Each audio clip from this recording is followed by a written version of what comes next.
dengan saya, Ankesi Jenita. Bisa diketahui bahwa kemarin pada saat hari Jumat telah diadakan pencoblosan pemilihan ketua dan wakil ketua OSIS SMA Negeri 1 Tawangsari periode 2025-2026. Nah, kali ini saya bersama salah satu narasumber yang berasal dari warga sekolah SMA Negeri 1 Tawangsari, yaitu Pak Yoga. Selamat sore Pak Yoga. Sore Nita. Bagaimana kabar Pak Yoga hari ini?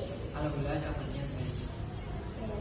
Bisa diketahui ya Pak, kemarin itu ada kegiatan pemilihan ketua dan wakil ketua OSIS. Nah, apakah Pak Yoga sudah mengikuti berbagai rangkaian acara dari Pilketos itu? Baik, dari Pak Yoga sendiri telah mengikuti dari kegiatan awal sampai akhir dari pemilihan ketua. Baik, kalau seperti itu berarti Pak Yoga sudah memiliki gambaran paslon-paslon, dikarenakan rangkaian Pilketos itu ada orasi dan debat ya Pak. Nah, maka dari itu kita izin bertanya, bagaimana sih kriteria ketua dan wakil ketua OSIS yang diharapkan Pak Yoga?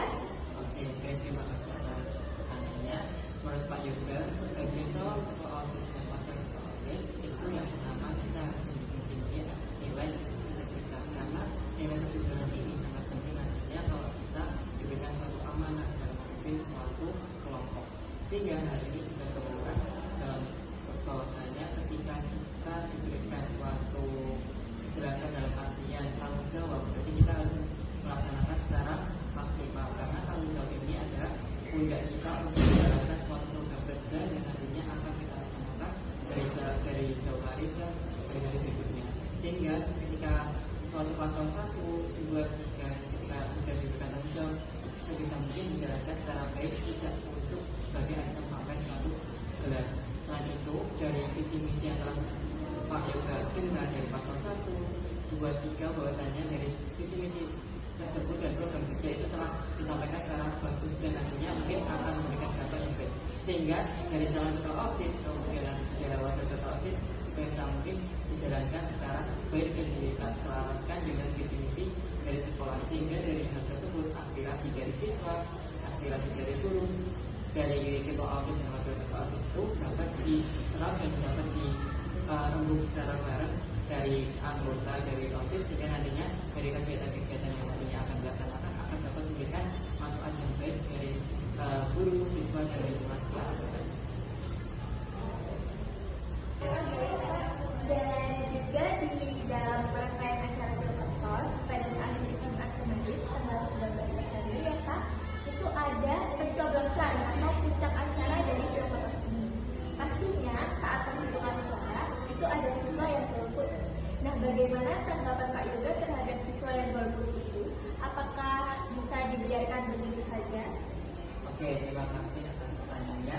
Nah, dari kegiatan golput itu mungkin kebanyakan Pak Yoga bisa beranggap bahwasannya siswa itu mungkin ada beberapa alasan kenapa kok siswa itu golput. Jadi kan otomatis di mana siswa itu harus sadar ternyata dari kegiatan ini kan sebagai awal mereka belajar terkait bagaimana cara berdemokrasi yang sehat dari pemilihan paslon 1, 2, 3. Tapi kenyataannya masih ada yang golput. Itu mungkin ada dua hal yang mungkin Bapak bisa sampaikan. Yang pertama mungkin siswa itu menganggap bahwasanya suara yang dia sampaikan nantinya itu belum merasa berguna gitu. Jadi ketika siswa itu memilih nanti karena dia bingung, otomatis dia akan mending golput aja daripada nanti suaranya milih ini nanti pilih pemimpin yang salah. Jadi otomatis nanti siswa akan berpikir ternyata suaranya nanti cuma satu nggak penting kan gitu. Jadi ada salah satu faktor yang salah satunya itu kemudian yang kedua dari pilihan 1, 2, 3 ini mungkin siswa dari visi misinya kemudian program kerjanya mungkin ada salah satu hal yang dia itu nggak cocok, atau mungkin ini kok nggak ada satu poinnya yang ingin aku sampaikan nantinya mas aspirasinya, hingga dari hal tersebut mungkin menjadi salah satu faktor kedua siswa itu bisa menjadi golput. Nah, gimana sih Pak caranya untuk biar siswa itu gak banyak golput nantinya, sehingga nantinya ketika siswa ketika OSIS dan ketua OSIS itu sudah dipilih, itu mungkin siswa OSIS itu bisa melaksanakan kegiatan edukasi secara dini, dimana mungkin edukasi ini ketika dia mengenalkan mengenalkan bagaimana pentingnya di Indonesia itu ada kegiatan demokrasi. Sehingga nantinya kalau kita diberikan suatu pilihan, kita itu tidak memilih secara asal, karena ketika satu suara ini bisa, karena satu suara ini kan bisa mewakilkan untuk yaitu bisa menjadi suatu pemimpin. Ketika kita bisa memilih suatu pemimpin yang salah, itu nanti kan kita sama aja kan memiliki rasa yang tidak ikhlas gitu loh, kok kita bisa memilih pemimpin yang salah, padahal kita sudah melihat orasi dan debat yang mungkin itu sudah dijelaskan secara jelas-jelasnya, sehingga nantinya mungkin dari kejadian tadi yang mungkin OSIS bisa berkreasi tinggi, sehingga nantinya pas pemilihan tahun depan itu ketua OSIS dan wakil ketua OSIS tidak ada mengulangi lagi siswa yang akan mengalami pemilihan yang namanya golput untuk pemilihan ketua OSIS dan wakil ketua OSIS.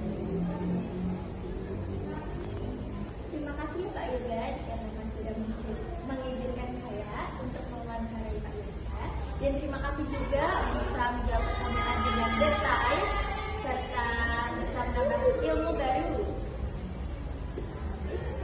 Dan terima kasih juga sudah diberikan kesempatan Pak Yoga untuk menyampaikan orasi atau pendapat dari kegiatan pemilihan ketua OSIS dan wakil ketua OSIS. Nah, segitu saja ya pemirsa untuk wawancara kali ini. Terima kasih. Halo pemirsa, seperti yang kita ketahui bahwa di SMA Negeri 1 Tawangsari telah dilaksanakan adanya pemilihan ketua dan juga wakil ketua OSIS. Dan di sini saya Jihan Skandika berkesempatan untuk mewawancarai Mas Tegar, selaku salah satu siswa yang berkontribusi juga dalam kegiatan Pilketos kemarin. Nah, Mas Tegar, bagaimana kabarnya hari ini? Ya, alhamdulillah hari ini baik sekali, seperti buat hari ini ya begitu cerah sekali, Pak. Oke, jadi di sini saya mau kasih beberapa pertanyaan ya Mas ya. Oke, pertanyaan yang pertama, bagaimana kriteria ketua dan wakil ketua OSIS yang baik menurut Mas Tegar sendiri? Oke, jadi kriteria untuk ketua dan wakil itu sangatlah banyak ya. Tapi menurut saya ada 3 yang paling penting, yaitu yang pertama, ketua dan wakil ketua itu harus bisa amanah. Jadi mereka amanah untuk teman-temannya dan juga untuk warga sekolah. Karena kalau mereka tidak amanah, maka segala program tidak akan berjalan.